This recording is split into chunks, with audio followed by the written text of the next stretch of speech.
All right, so we're back, and episode 5 of this show really, it really threw us for a loop. We're going deep with this one, checking out what fans on my animal list are saying, Mm. getting into all the juicy analysis. Yeah, it's amazing. Fans are really picking apart every little thing, from how the characters talk to each other to what it all means for this whole puberty syndrome thing. Like they're putting together a puzzle, you know, trying to figure out where the writers are going with it all. Especially with that cliffhanger ending. For anyone who's just joining us, we've been following this series for a while now, and each episode just keeps getting more and more mysterious, which is part of the fun, right? Oh, absolutely. Especially this episode. It's got everyone talking about Sakuda and Mai, and now with Koga and maybe her feelings for Sakuda. Right. This whole fake boyfriend thing with Sakura and Tomo. On the surface, it looks like the typical rom-com thing Yeah. Great. that's creating a lot of tension with Koga. She's clearly got something for Sakura. Yeah, and it goes deeper than just simple jealousy. A lot of fans are comparing this to other shows, Hmm. where you have a side character who seems unimportant at first, but then they become this huge rival. It's making people think that Koga might not just be there for a little while, that she might actually cause some serious problems later on. Yeah, it's a big deal because Mm. the relationship between Sakura and Mai is like Hmm. what makes the show so good. They have this mature, honest relationship. It's different. Yeah. It's not all misunderstandings and drama like in other anime romances. Exactly. And the writers didn't use any of those tired old tropes in this episode.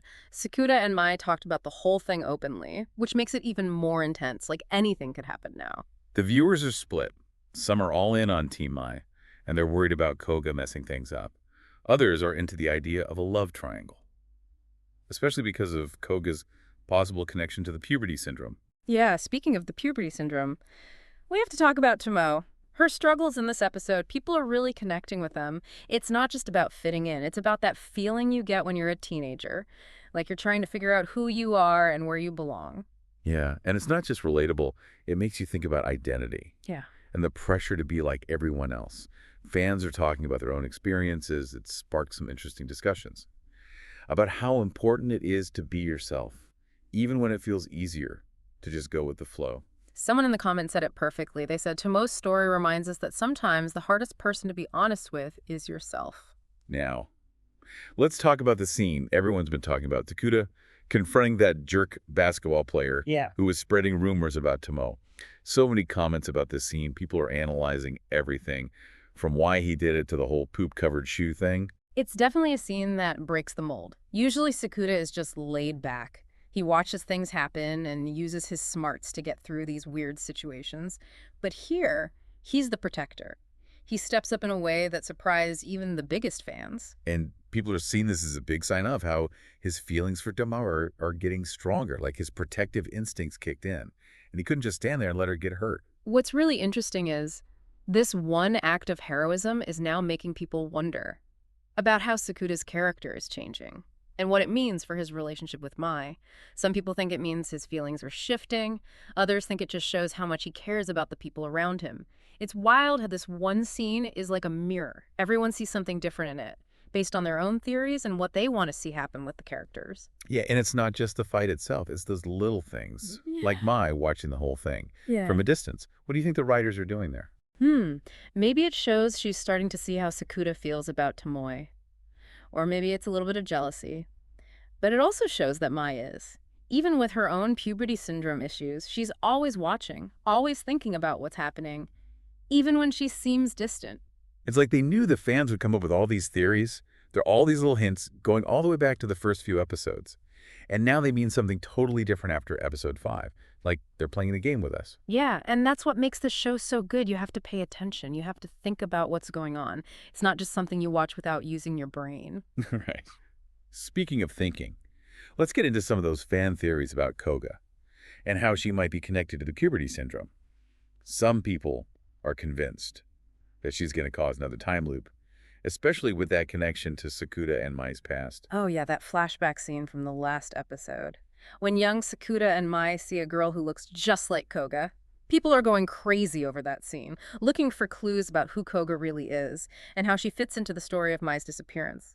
It's insane. People are posting screenshots with circles and arrows and everything. It's really interesting how this show mixes things together. You've got mystery and science fiction and romance. It's not just about these weird supernatural things happening. It's about how those things affect the characters' relationships and make them face their fears and what they really want. Okay, but let's be honest. Mhm. Part of why we love this show is the humor. Even with all the drama and suspense, they always manage to throw in some funny lines. Yeah, and it's not just silly jokes. It's smart humor. It's They know what they're doing. And it makes the characters even more interesting. Like that scene where Sakuda is explaining the puberty syndrome to Tomo, and he says it's basically just teenage hormones gone wild. It's funny, but it also points out how ridiculous the whole situation is. Right. It's like the show's making fun of itself a little bit. Yeah. But it still works. Yeah, it's a tough balance, but they do it really well. So, the ending of the episode. That shot of Koga looking at Mai's poster with that intense look on her face. Chills. Totally. It's like a silent movie. You don't need any words, just that one image. And suddenly there's a whole new mystery. Is it jealousy, obsession, something darker? Who knows? And that's what keeps us coming back for more. That feeling that anything could happen. We're invested in these characters. We want to know what happens next. Totally. We can't talk about this episode without mentioning all the discussion about female friendships. The relationship between Mei and Tomo really stands out, especially in anime, which often has a lot of rivalry between girls. Yeah, for sure. Their dynamic is really refreshing. They start out not really trusting each other, but then they go through all these experiences together, and they talk openly, and they develop a real bond. It feels genuine. Yeah, and it's not just about being nice to each other. They push each other, they support each other, and they call each other out when they need to. It's a realistic portrayal of female friendship, something to aspire to. Someone in the comments called it a masterclass in how to write strong female characters who support and uplift each other rather than tear each other down. Couldn't agree more. Yeah. For real. It reminds us that women can be allies, not just rivals. Strong female friendships are powerful. It makes you think, did the writers do this on purpose? To avoid that cliche of girls fighting over a guy? It's possible. Maybe they're trying to show that these characters are more than just their love interests. They have their own goals, their own problems, and their own unique relationships that have nothing to do with who they like. So, back to Koga. If she's not just there for the love triangle, what's her role in the story? Will she become friends with Sakuda and Mai? Or will her feelings make things even more complicated? The fans are divided. Some think she'll eventually figure things out and find her own way, maybe even help them fight against the puberty syndrome. Others think she'll become the bad guy, driven by jealousy, wanting to break up Sakuda and Mai. The writers have done a great job. Koga is interesting and sympathetic, but also maybe dangerous. We don't know what she's really thinking or how she'll change the story. It's part of what keeps the show so interesting, right? That sense of mystery. Like we're only seeing a small piece of the whole picture when it comes to the puberty syndrome and what it all means. Definitely. There's always this feeling that there's more going on with these supernatural events than we realize at first. It's not just random stuff happening. It's connected to deeper emotional stuff, psychological stuff. Yeah, and it's not just about solving the mystery of the puberty syndrome. It's about how the characters change and grow as they deal with these things. Right. Like Sakuda, for example. He started out kind of sarcastic, like he didn't really care about anything. But as the show goes on, we see him becoming more open, more caring, more willing to help the people he cares about. And we see those changes in his relationships, too. His connection with Mai is always being tested. And his interactions with Tomo and Koga make him look at himself in a different way. Yeah, it's like for every challenge, every new person he meets, it's like peeling back a layer, showing us more and more of who he really is. And speaking of layers, let's talk about the symbolism in the show, the puberty syndrome itself. You could interpret it in so many different ways, like a literal representation of what it's like to be a teenager, or a bigger commentary on the pressure we all feel from society. Yeah, like each character's syndrome is a metaphor for something they're struggling with inside.